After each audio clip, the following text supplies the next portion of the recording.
आइए देखते हैं आज का महत्वपूर्ण वास्तु विषय एक्सपर्ट सत्येंद्र गौतम जी के साथ।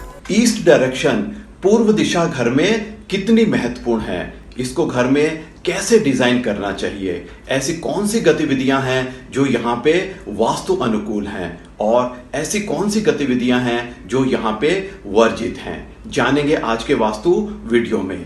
Hello everyone, I am Satyendra Gautam. Welcome to my channel Satyendra Vastu a life changing art. अगर आपको मेरा यह प्रयास अच्छा लगे तो मेरे चैनल को सब्सक्राइब और वीडियो को लाइक जरूर करें।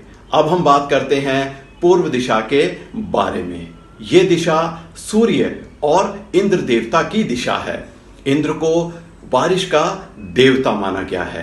जैसी बारिश पृथ्वी पर पड़ती है क्या होता है, हर जगह हरियाली छा जाती है। हरियाली का अर्थ है खुशहाली, समृद्धि और उन्नति। बारिश पड़ते ही एक छोटा सा बीज अंकुरित होकर पौधे का रूप लेता है और वही खेतों में फसल बनता है। एक छोटा सा बीज बारिश के माध्यम से एक विशालकाय पेड़ का रूप भी लेता है। तो बारिश क्या प्रतीक है? एक सूक्ष्म बीज का विशालकाय पेड़ बनना क्या है? ये उन्नति का प्रतीक है, ये समृद्धि का प्रतीक है। पूर्व दिशा के माध्यम से एक व्यक्ति के जीवन में उन्नति और समृद्धि आती है। यही दिशा एक व्यक्ति के जीवन में खुशहाली का प्रतीक भी है। इस दिशा के प्लैनेटरी लॉर्ड हैं सूर्य देवता। सूर्य जैसे ही उदय होता है हम अपना आलस्य छोड़कर, नींद त्याग कर अपने कार्यों में लग जाते हैं। सूर्य जीवन में एक नई बिगनिंग, एक नई शुरुआत का प्रतीक है। पूर्व दिशा के माध्यम से एक व्यक्ति के जीवन में नई शुरुआत होती है। पूर्व दिशा के माध्यम से एक व्यक्ति के जीवन में नई शुरुआत का कारक यही दिशा है। पूर्व दिशा हमें समाज से जोड़ने की दिशा है। समाज से जो हमें सपोर्ट मिलता है वो इस दिशा के माध्यम से ही मिलता है। समाज में मान सम्मान, प्रतिष्ठा, प्रसिद्धि इस दिशा के माध्यम से ही आती है। ये दिशा पूजा के लिए बहुत ही उत्तम दिशा है। ये दिशा बच्चों की पढ़ाई के लिए भी बहुत उत्तम दिशा है। अगर घर में मैरिजेबल एज या अनमैरिड लड़कियां हैं तो उनके लिए पूर्व की दिशा बहुत ही महत्वपूर्ण दिशा है। अक्सर लोग इस दिशा को इग्नोर करते हैं जो बिल्कुल भी वास्तु अनुकूल नहीं है और इससे नकारात्मक प्रभाव जो घर के सदस्यों पे पड़ते हैं उनका सीधा संबंध परिवार के हर सदस्य से होता है। यह दिशा घर में हाईली पॉजिटिव सोलर एनर्जी की दिशा भी है। ये सोलर एनर्जी घर में सुचारू रूप से आ पाए, रास्ते में इनके आने में कोई अवरोध पैदा ना हो, उसके लिए यह बहुत जरूरी है कि पूर्व दिशा खुली होनी चाहिए, ओपन होनी चाहिए। यहां पे अगर बड़ी बड़ी ओपनिंग है, अगर यहां पे खिड़कियां हैं तो यह बहुत ही उत्तम है। अगर यहां पे मेन एंट्रेंस है, दरवाजा है, तो यह भी बहुत उत्तम माना जाता है, जो घर में पॉजिटिव सोलर एनर्जीज को सुचारू रूप से घर में आने में सहायक होता है। मेन एंट्रेंस में हमें यह ध्यान रखना है कि अगर मेन एंट्रेंस इस दिशा में है तो वो ईस्ट वाले ग्रिड में नहीं होना चाहिए। ईस्ट वाला ग्रिड सूर्य का ग्रिड है। अगर मेन एंट्रेंस इस ग्रिड में है तो घर के सदस्य उग्र हो जाते हैं। घर के सदस्यों को बात बात में गुस्सा आने लगता है, उनके लोगों से लड़ाई झगड़े शुरू हो जाते हैं और जिसका सीधा प्रभाव पड़ता है उनके संबंधों का जो समाज से होते हैं। इसलिए अगर मेन एंट्रेंस इस दिशा में है तो वो नॉर्थ ईस्ट और ईस्ट के बीच में होना चाहिए। मेन एंट्रेंस से संबंधित एक डिटेल्ड वीडियो मैंने अपलोड करा है जिसका लिंक ऊपर आई बटन में है। आप अगर इंटरेस्टेड हैं तो इस लिंक को क्लिक करके इससे संबंधित डिटेल्ड जानकारी ले सकते हैं।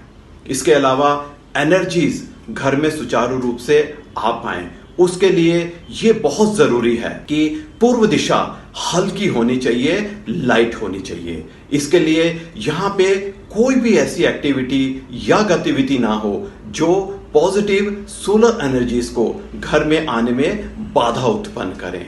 इसके लिए यहां पे ओवरहेड वाटर टैंक जो घर में एक हैवी कंपोनेंट माना जाता है वो नहीं होना चाहिए। यहाँ पे सीढ़ियां भी वर्जित हैं। सीढ़ियां आरसीसी की होती हैं जिसमें सीमेंट, कंक्रीट और लोहा होता है।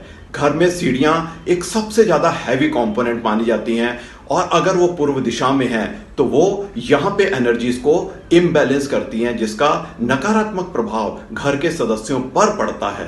यहां पे मास्टर बेडरूम भी नहीं होना चाहिए। मास्टर बेडरूम का अर्थ है जो room master of the house ने ऑक्यूपाई करा है। मास्टर ऑफ द हाउस को वास्तु में एक बहुत ही हैवी कंपोनेंट माना गया है। अगर यहां पे मास्टर बेडरूम है तो ये पूर्व दिशा को बहुत ही ज्यादा हैवी बना देता है जो वास्तु अनुकूल नहीं है, जिससे यहां पे एनर्जीज इम्बैलेंस होती हैं और घर के सदस्यों की उन्नति, खुशहाली और जो सपोर्ट समाज से मिलना चाहिए उसमें अवरोध आने लगते हैं।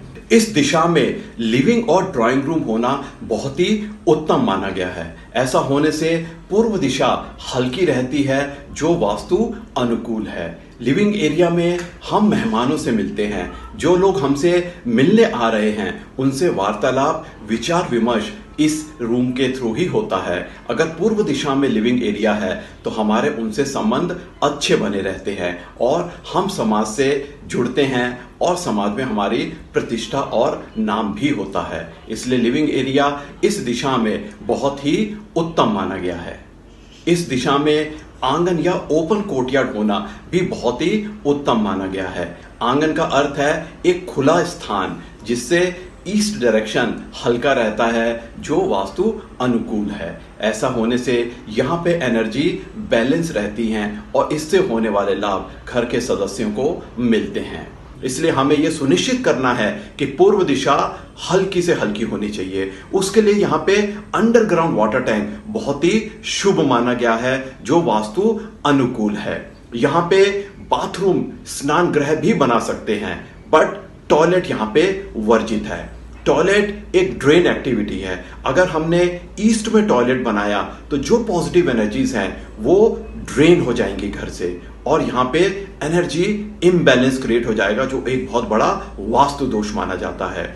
ये दिशा पूजा के लिए, घर में मंदिर के लिए बहुत ही उत्तम दिशा है। ये दिशा बच्चों की पढ़ाई के लिए भी बहुत ही उत्तम दिशा है। बच्चे अगर पूर्व दिशा को फेस करते हुए पढ़ते हैं तो उनका कंसंट्रेशन इंप्रूव होता है, पढ़ाई में उनका मन लगता है, जो वो पढ़ते हैं वो उनको याद रहता है, एग्जाम्स में अच्छा परफॉर्म करते हैं और अपनी पढ़ाई में सफलता हासिल करते हैं। जो लड़कियां मैरिजेबल एज की हैं, अनमैरिड गर्ल हैं, उनके लिए भी घर में पूर्व दिशा बहुत ही महत्वपूर्ण दिशा है क्योंकि जितने भी प्रपोजल्स हैं वो समाज के थ्रू ही आते हैं, समाज से ही आते हैं। अगर घर में ईस्ट डायरेक्शन इम्बैलेंस है तो जो प्रपोजल्स हैं, जो आप रिश्ते लड़की के लिए देख रहे हैं उनमें बाधा आने लगती है। इसलिए घर में ईस्ट डायरेक्शन का बैलेंस होना बहुत जरूरी है। अगर ईस्ट बैलेंस है तो आप देखेंगे कि प्रपोजल्स अच्छे आ रहे हैं और वो मैच्योर भी होंगे और लड़की का जल्दी से जल्दी एक अच्छे परिवार में शादी का प्रयोजन भी बनेगा। इसलिए इस डायरेक्शन को घर में बैलेंस रखना बहुत ही महत्वपूर्ण है। इस डायरेक्शन में कोई कट नहीं होना चाहिए, जिसका अर्थ है घर में पूर्व दिशा कम नहीं होनी चाहिए। अगर ऐसा है तो ये एक बहुत बड़ा वास्तु दोष माना जाता है। यहाँ पे ना केवल एनर्जी इम्बैलेंस होती हैं बल्कि इस डायरेक्शन कम होने से इससे होने वाले जो फायदे हैं वो घर के सदस्यों को नहीं मिल पाते हैं। इनकी वास्तु रेमेडी के लिए मैंने एक डिटेल वीडियो अपलोड करा है जिसका लिंक ऊपर आई बटन में है।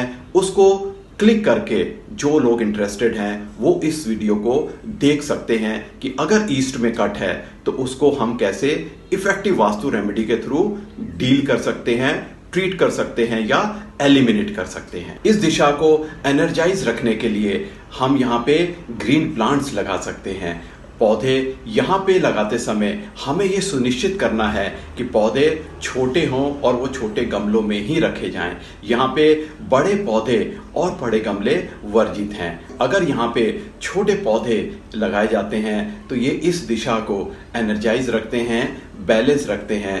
पूर्व दिशा से संबंधित अगर आपकी कोई क्वेरी या प्रश्न है, आप हमसे जुड़ सकते हैं। अगले वीडियो में एक नए टॉपिक और इंटरेस्टिंग सब्जेक्ट के साथ आपसे जुड़ेंगे।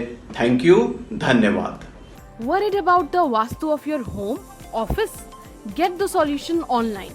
While sitting in your home or office cabin, book 15 minutes interactive session to talk to us to get scientific solutions of Vastu problems at nominal fee. Register now 96500 45406. To learn Vastu in the most scientific way, register yourself for 15 days online Vastu course. Our WhatsApp number is 96500 45406. अगर आपको ये जानकारियाँ उपयोगी लगी तो channel को like करें और लाइक आइकन पर प्रेस करें और इस विषय पर अधिक जानकारी के लिए और लेटेस्ट अपडेट पाने के लिए चैनल को सब्सक्राइब आइकन प्रेस करके सब्सक्राइब करें।